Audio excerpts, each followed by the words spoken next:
คณะโฆษณาอุปโภมสุดกลางภาคจัดพิธีมอบหับหน้าที่ระหว่างหัวหน้ากลุ่มเทียบเท่ากลุ่มผู้เก่าและผู้ใหม่พร้อมทางประกาศการจัดตั้งขันพระเนกจำนวนหนึ่งขึ้นในตอนบ่ายวันที่24 ตุลาคม 2025โดยการเป็นประธานของท่านคำพันธ์เผยยวงศ์เลขาธิการศูนย์กลางภาคเลขาคณะภาคหัวหน้าคณะโฆษณาอุปโภมศูนย์กลางภาคประธานสภาทฤษฎีศูนย์กลางภาคมีคณะภาคหัวหน้ากรมห้องกรมและบรรดาหัวหน้าแผนกเข้าร่วมในพิธีได้เซ็นบทบันทึกมอบหับหน้าที่ระหว่างหัวหน้ากรมเทียบเท่ากรมผู้เก่าและผู้ใหม่ตามลำดับดังนี้กรมจัดตั้งพนักงานคณะโฆษณาอุปโภมศูนย์กลางภาคแม่นท่านนางพวงมาลีอัคคมุนตรีหัวหน้ากลุ่มผู้เก่า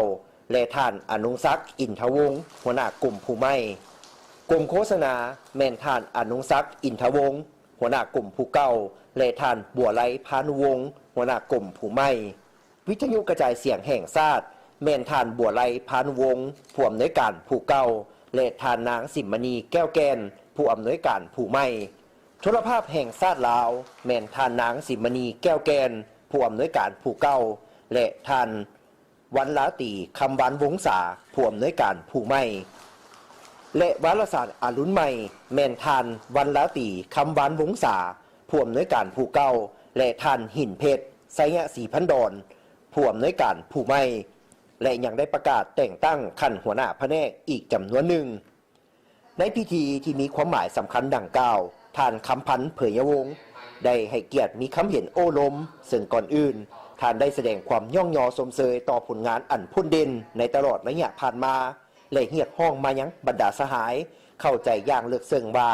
คณะภาคคณะโฆษณาอุปโภมศูนย์กลางภาคตกลงยกย้ายและแต่งตั้งพนักงานการนำขันกรมแม้นความจำเป็นของหน้าที่เรียกงานความเรียกห้องต้องการสำหรับภาคลาดเฮาแนะใส่ปรับปรุงระบบการจะตั้งให้สอดคล้องกับหน้าที่การเมืองระยะใหม่และสอดคล้องกับระดับความรู้ความสามารถของแต่ละคนและยังได้เน้นหนักบางปัญหาคือให้บรรดาทานศึกษาอบรมนำพาแนวคิดของพนักงานสมาชิกพรรคของตนให้รับรู้และเข้าใจอย่างทั่วถึงต่อการซับซ้อนพนักงานการนำก็เพื่อยกสูงคุณภาพเรียกงานโฆษณาอบรมให้ไปสู่คุณภาพใหม่เสริมขยายมูลเสื้ออันดีงามโดยเฉพาะความสามัคคีภายในให้แน่นแฟ้น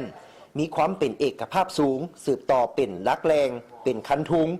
และเป็นแกนนำในการเต้าโฮมความสามัคคีในทันแถวพนักงานและสมาชิกพรรคพร้อมกันตัดสินใจแก้ปัญหาที่ยังอ่อนและคงค้างเพื่อพร้อมกันสืบต่อนำพาซี่นำพนักงานสมาชิกพรรคของตนปฏิบัติหน้าที่ด้วยความรับผิดชอบสูงและประดิษฐ์สร้างหันเปลี่ยนอย่างแข็งแรงเลิกเซิงและรอบด้านเข้าในเรียกงานตัวจริงและพร้อมนั้นก็ต้องได้ปรับปรุงเนื้อในรูปการวิธีการเคลื่อนไหวเรียกงานโฆษณาอบรมให้สอดคล้องติดแทดกับสภาพการและความเรียกร้องต้องการตัวจริงของแต่ละเป้าหมายมีคุณภาพและมีประสิทธิผลสูงขึ้นกว่าเก่า